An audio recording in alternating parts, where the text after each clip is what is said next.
충남 천안의 초등학교에서 큰 불이 났습니다. 900명이 넘는 학생과 교사가 있었는데요.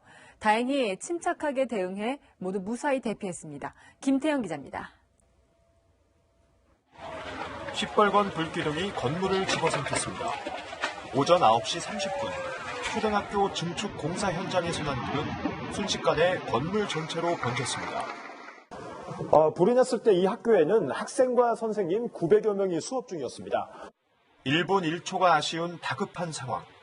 학교 측은 재빨리 교내 방송으로 전교생에게 화재 소식을 알렸습니다.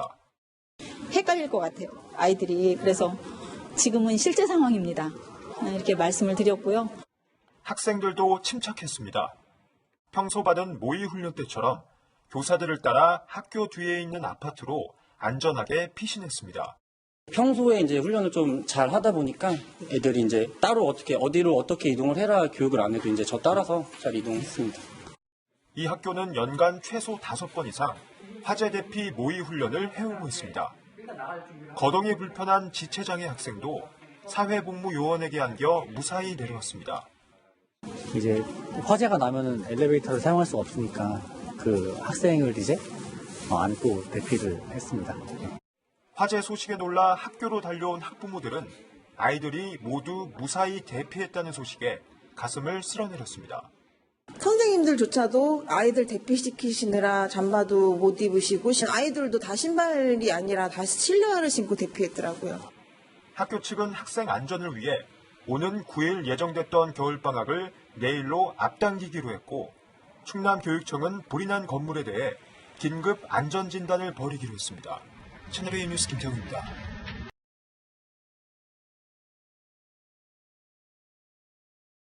화재가 발생하면 우리는 건물 밖으로 대피를 해야 하는데요. 이 과정에서 우리가 반드시 알아야 할 기본 행동 요령을 알려드리도록 하겠습니다. 화재의 발견, 알리자. 화재뿐만 아니라 모든 재난 상황에서는 정보의 정확하고 신속한 전달이 우선되어야 합니다. 화재가 발생하면 불이야! 라고 크게 외치고 주위에 화재 경보 비상벨을 눌러 주변에 알리도록 합니다. 주변의 안전이 확인되었다면 재빨리 119 신고를 하고 화재 원인과 화재 상황 등 주요 정보를 알려주어야 합니다. 둘, 초기 소화. 불의 크기와 연기의 양을 보고 초기 소화 가능 여부를 판단하며 소화기나 옥내 소화전을 활용하여 진압해 주시면 되겠습니다. 이때 초기 소화와 대피 유도는 반드시 동시에 이루어져야 합니다. 대피 요령 하나, 대피 경로. 화재가 발생하면 건물 밖 지상으로 대피하는 것을 우선으로 하지만 지상으로 대피가 어려울 때에는 옥상으로 대피해 주시면 됩니다. 대피 방향은 화재 지역과 반대 방향으로 하고 비상구 표시 등과 통로 요도 등을 따라 대피합니다. 둘, 대피 자세. 옷이나 수건 등에 물을 묻혀서 코알을 가리고 연기는 위에서부터 아래로 내려오기 때문에 몸은 아래로 숙여서 대피하여 주시면 됩니다. 셋, 주의할 점. 화재가 발생한 장소의 문이나 대피 과정에서 열었던 문은 반드시 닫아 두셔야 합니다. 문을 열어두었을 경우 산소가 원활하게 공급되어 화재를 더욱 키우기도 하고 화재 현장에서 발생한 열과 연기가 건물 전체로 퍼져나가 많은 인명피해를 유발하기도 합니다. 화재 대피 시에는 엘리베이터를 이용하지 않고 반드시 계단을 이용해 주셔야 합니다. 실제 2018년 1월 26일 밀양 세종병원 화재 현장에서 엘리베이터를 이용해서 대피를 하다가 6명의 사망자가 발생한 안타까운 사례가 있었습니다. 이처럼 화재 현장 시 엘리베이터는 화점층에 멈춰서 문이 열리기도 하고 또 정전이 되어서 중간에 멈춰 서기도 합니다. 이처럼 엘리베이터가 이동하는 구간은 열과 연기의 주 이동 수단이 되어서 위험한 상황을 초래하기도 합니다. 대피 과정에서 문 손잡이가 뜨겁다면 반대편에는 강한 열기가 있다는 뜻이기 때문에 반드시 다른 대피 경로를 찾아주셔야 합니다. 넷, 대피로가 차단된 상황.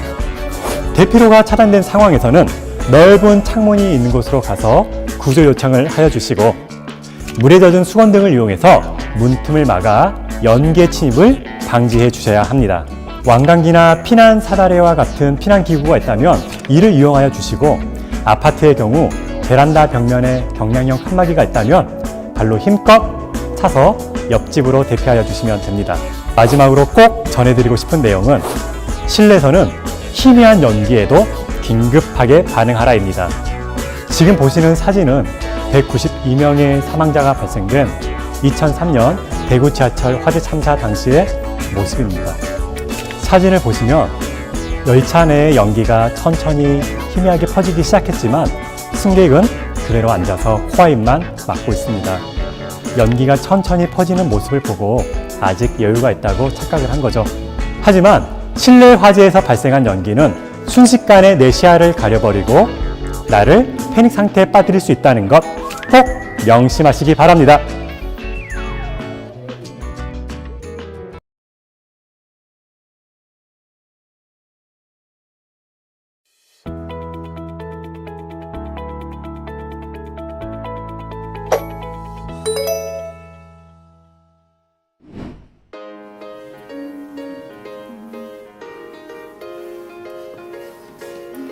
파는 냄새 나는 것 같은데? 냄새? 저기 불났다! 불! 소화기 어디 있어? 소화기 어디 있어? 야! 소화기 어디 있어? 안 잡히니 왜 안 잡히고? 여보 불이 다 꺼진 거 아니야? 너무 대피하는 거 같아. 안 잡히면 뽑으면 된다고 했단 말이야. 안 되겠다. 야 빨리 대피부터 하자.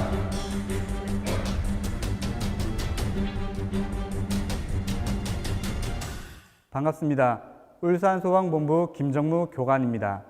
이렇게 갑작스러운 화재가 발생하게 되면 초기 진압이 가장 중요한데요. 지금부터 초기 진압에서 가장 유용한 소화기 사용 방법에 대해서 알아보도록 하겠습니다. 그 전에 항상 기억해야 하는 가장 중요한 한 가지, 바로 불이야입니다. 화재를 발견하면 무조건 불이야라고 외쳐서 주변의 모든 사람들에게 불이 난 상황을 알려야 합니다.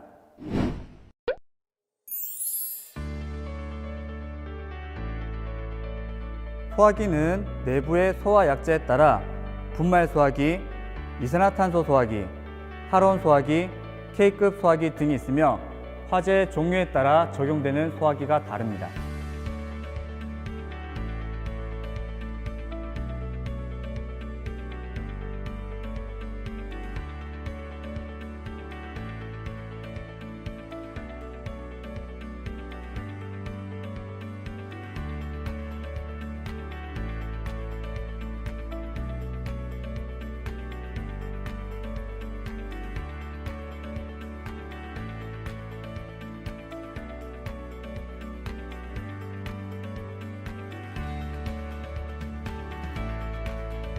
그럼 지금부터 우리 주변에서 가장 자주 볼 수 있는 분말 소화기의 사용법을 배워보겠습니다. 먼저 크게 불이야! 라고 외치고 소화기를 들고 불이 난 곳으로 접근합니다. 손잡이를 꼭 잡은 상태에서는 안전핀이 잘 뽑히지 않기 때문에 바닥에 놓은 상태로 안전핀을 뽑습니다.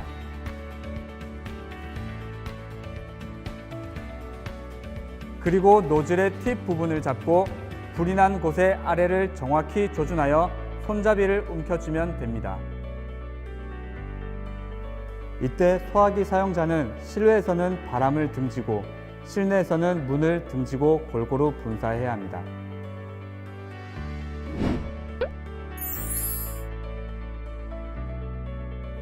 점검 및 관리 방법은 소화기의 외관을 눈으로 확인하여 안전핀의 결착 유무, 노즐의 파손 여부를 파악하고 압력 게이지 안에 바늘이 정확히 녹색에 위치해 소화기를 사용하는 데 이상 없는지를 알아야 합니다. 소화기는 화재 발생 우려가 높은 곳이나 통행에 방해되지 않는 곳에 배치하고 제조일자로부터 10년의 사용 기간을 확인해 주시면 되겠습니다. 초기 진압에 사용하는 두 번째 소방시설로는 옥내 소화전이 있습니다. 소방차처럼 호수에서 많은 물이 나와 화재를 진압할 수 있는 소방시설로서 옥내 소화전은 혼자가 아닌 2명이서 사용하는 것이 좋습니다.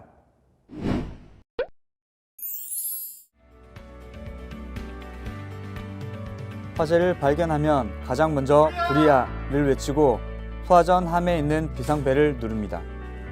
그리고 한 명은 옥내 소화전 함을 열어 불이 난 지점까지 호스를 가지고 이동합니다. 나머지 한 명은 옥내 소화전 함에 있는 메인 밸브를 시계 반대 방향으로 돌리고 물이 나와서 호수가 빵빵해지는 것을 확인합니다. 화재가 난 지점 가까이 있는 한 명은 호수에 물이 차게 된 것을 확인한 후 조심스럽게 깔때기처럼 생긴 꼭지를 왼쪽으로 돌려서 물이 나오도록 한 후에 불이 난 방향을 향해서 물을 쏩니다.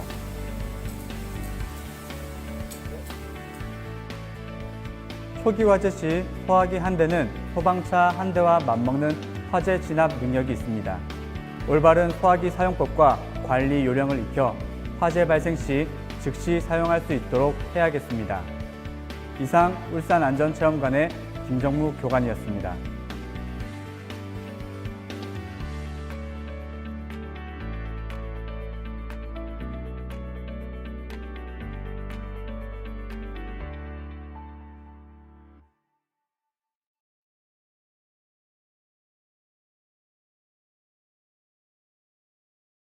심정지 환자는 교통사고 사망자의 5배 가정에서 가장 많이 발생합니다.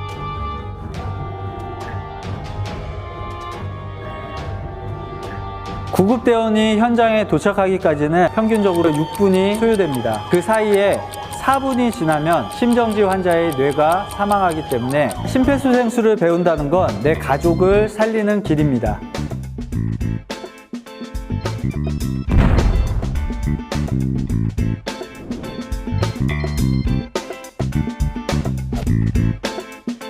주변에 불이나 위험물이 있다면 응급처치자도 다칠 수 있겠죠. 1단계는 반드시 주변이 안전한지를 확인하셔야 됩니다.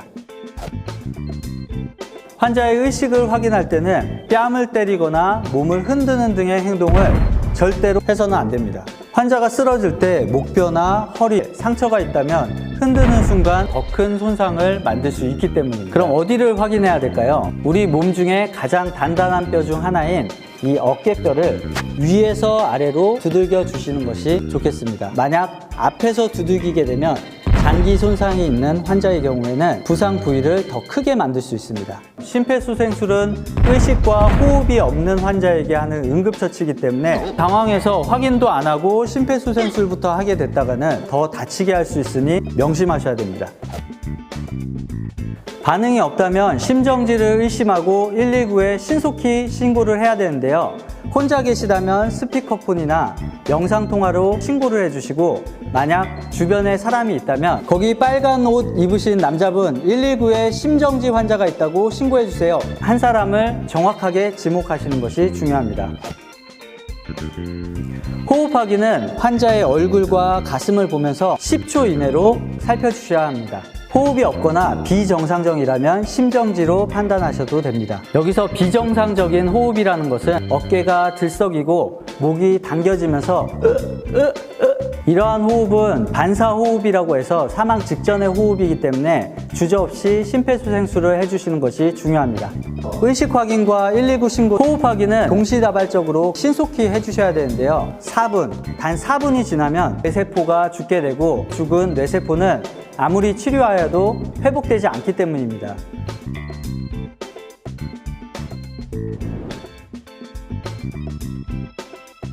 환자의 상의가 가슴 압박을 할 때 방해된다면 상의를 벗겨주시거나 가슴 압박 위치라도 노출시킨 다음 실시하시면 됩니다. 가슴 압박은 3단계로 나눠서 설명해 드리겠습니다. 가슴 압박 위치는 젖꼭지 정중앙 가운데 부분을 압박하는 걸로 알고 계신 분들이 많이 있는데요. 2010년도부터는 가슴뼈의 아래 부분 절반 위치로 변경이 되었습니다.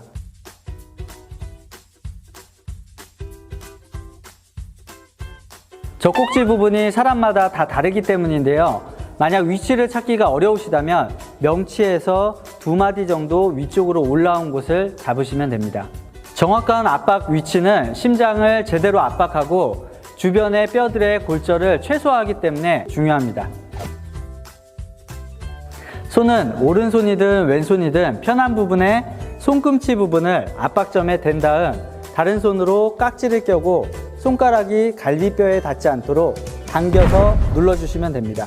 손을 전부 다 사용해서 누르는 것이 아닌 손꿈치로 꼭 압박해주세요. 누르는 방법은 환자의 가슴 압박점을 중심으로 어깨 넓이로 다리를 벌리고 누르는 팔과 환자의 몸이 수직이 되도록 만들어 주신 다음 분당 100에서 120회 속도로 30회를 5cm 정도가 압박이 되게 눌러주시면 됩니다. 확실히 와닿지가 않을 텐데요. 자, 저를 따라서 숫자를 세보겠습니다. 하나, 둘, 셋, 넷, 다섯, 여섯, 이 정도 속도입니다. 그리고 깊이는 베개나 인형을 바닥에 두고 가슴 압박을 하면서 몸으로 기억할 수 있도록 해주시는 것이 중요합니다. 가슴 압박은 누를 때도 중요하지만 뗄 때도 누르기 전 상태까지 올라오는 것이 매우 중요한데요. 대부분의 사람들이 힘으로 누르는 것을 본 적이 많은데요. 소방대가 도착하기 전에 힘이 다 빠져서 제대로 된 압박을 못하는 경우가 많습니다. 압박을 하실 때는 손을 쫙 펴신 다음에 반드시 굽어지는 부분이 이렇게 정면에 바라보게 비틀어서 눌러주시는 것이 중요합니다. 그냥 옆으로 하다 보면 자기도 모르게 손이 굽어지면서 제대로 누르지 못하는 경우가 생깁니다. 가슴 압박을 하시다 보면 다리에 힘이 들어가서 점점 앉게 돼서 직각이 아니라 몸쪽으로 이렇게 기울게 되는, 반드시 엉덩이를 번쩍 들어서 몸이 직각이 되게, 환자와 직각이 되게 압박을 해주셔야 됩니다.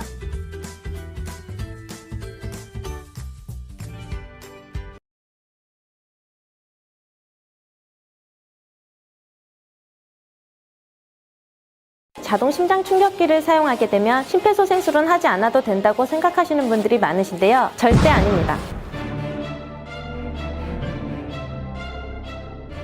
심정지 환자에게 심폐소생술을 시행하기 전에 의식 확인, 119 신고 요청, 호흡 확인을 먼저 하게 되는데요. 한 사람을 지목해서 119 신고를 요청하시고 다른 사람을 지목하여 자동 심장 충격기 가져다 주세요 라고 요청을 하시면 돼요. 아무도 없고 나 혼자밖에 없다. 자동 심장 충격기의 위치를 잘 알고 있다면 즉시 가져와 시행해 주시면 됩니다. 단 여기서 잊지 말아야 할 것은 심폐소생술이 필요한 환자에게서는 꼭 4분 안에 가슴 압박을 실시해 주셔야 합니다. 심폐소생술을 하고 있는 상태에서 누군가가 자동 심장 충격기를 가져온다면 그 사람에게 심폐소생술을 지시한 다음 자동 심장 충격기에 덮개를 열어 전원을 켭니다. 장비 작동 정상. 자동 심장 충격기에는 총 2개의 패드로 되어 있습니다. 하나는 우측 쇄골 아래쪽에, 또 다른 하나는 좌측 유두선 바깥쪽, 겨드랑이 중앙선에 부착해 주시면 됩니다. 이때 중요한 것은 패치를 부착하기 위해 심폐소생술이 중단되어서는 안 됩니다. 패드를 부착하실 때 또 다른 유의점, 이물질이나 땀이 있다면 제거를 한 후 맨살에 부착을 해주셔야 합니다. 그리고 물에 빠진 사람이라면 흉곽에 묻은 물기를 최대한 제거한 후 부착해주세요. 주변에 물이 많다면 환자 심장에 갈 전기가 분산되어 제세동 에너지가 환자에게 전달되지 않을 수 있기 때문입니다. 패드 커넥터는 패드에 연결된 선을 말합니다. 이걸 기계에 꽂으면 환자에게서 떨어지라는 소리와 함께 분석 진행 중이라는 음성이 나올 겁니다. 심장도 분석 중입니다. 환자에 접촉하지 마십시오. 이때 심장 분석에 오류가 나지 않도록 심폐소생술을 시행하고 있는 사람은 물론 주변에 있는 모든 사람을 환자에게서 떨어지게 해주세요. 제세동이 필요합니다. 충전 중입니다. 이때 자동으로 충전되는 시간에도 심폐소생술을 중단해서는 안 됩니다. 충전이 다 됐고 환자에게서 떨어지세요 라는 음성이 나오면 환자에게서 떨어진 사람이 없는 것을 내 눈으로 확인을 한 후 반짝이는 제세동 버튼을 눌러주세요. 버튼을 누른 다음 즉시 심폐소생술을 시행해 주시면 됩니다. 환자가 의식을 차리거나 119 구급대가 도착할 때까지 자동 심장 충격기의 지시에 따라 이전 과정을 반복해 주시면 됩니다. 심폐소생술로 심정지 환자의 생존율은 2배 이상 증가하며 자동 심장 충격기를 사용할 경우 생존율은 4배 이상 증가한다고 합니다. 내 생에 단 한 번 일어난 응급 상황에서 환자가 내가 사랑하는 사람이라고 생각해 보세요.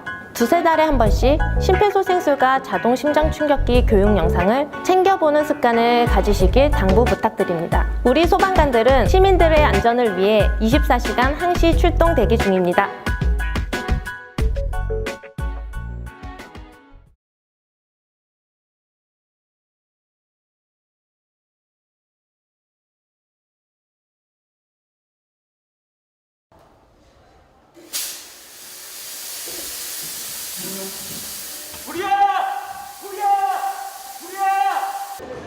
예, 1부죠.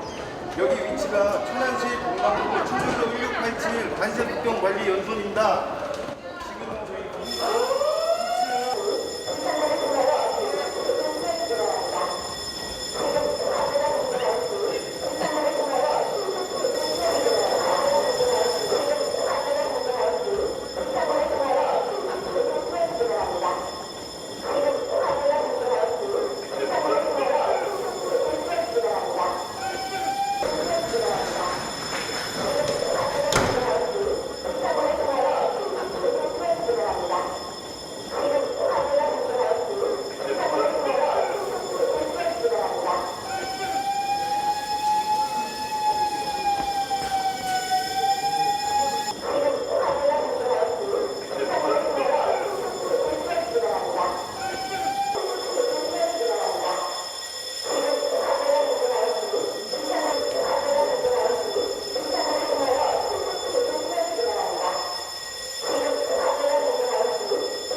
이제 불 켜주세요.